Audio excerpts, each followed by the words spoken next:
Support for NPR comes from the station and from the Kaufman Foundation, providing access to opportunities that help people achieve financial stability, upward mobility, and economic prosperity, regardless of race, gender, or geography. Kaufman.org.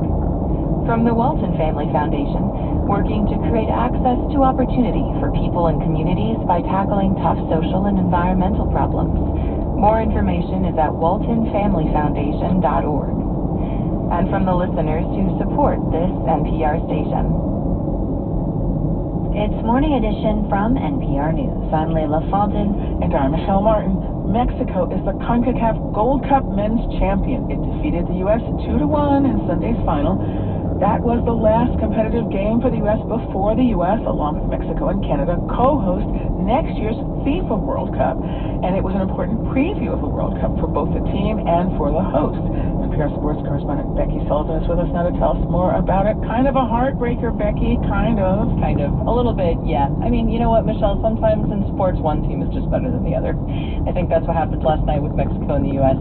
The U.S. did have like a little bit of an uphill battle going into the game. In some ways, they had played in this tournament with their like B squad. A bunch of the usual starters were out with injury or had other conflicts, and in fact, the team's biggest star, Christian Pulisic, had simply opted to sit out, which caused a little drama before the tournament began. Meanwhile, you had Mexico playing more or less at full strength with a team that basically is the one we'll see next year at the World Cup. Despite that, the U.S. took an early lead, but Mexico pretty much just dominated this game, dominated the time of possession, had many more chances, realistic shots on goal. But still pretty fun to watch two World Cup caliber teams duking it out in a competitive match just a year to go. Yeah, so say more about that. You did find it a satisfying watch, right? So what did we learn about the U.S. team from this tournament? Yeah, the tournament in a whole, a mixed bag for the U.S.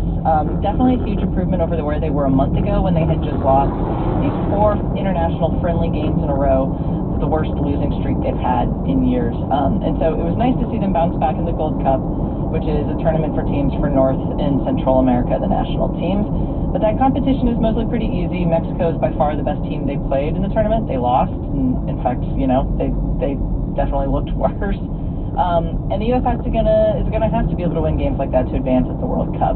I will say a bright spot was the absence of some of the star players. You know, allowed other guys to step up and shine. So it was a very memorable tournament for players like Diego Luna, who's a 21-year-old with bleach blonde hair, lots of tattoos, plays for Real Salt Lake.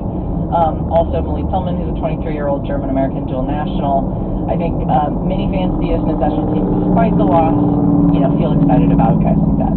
So this tournament was seen as a dress rehearsal for not just for the team, right, but also for the U.S. as a host of the World Cup next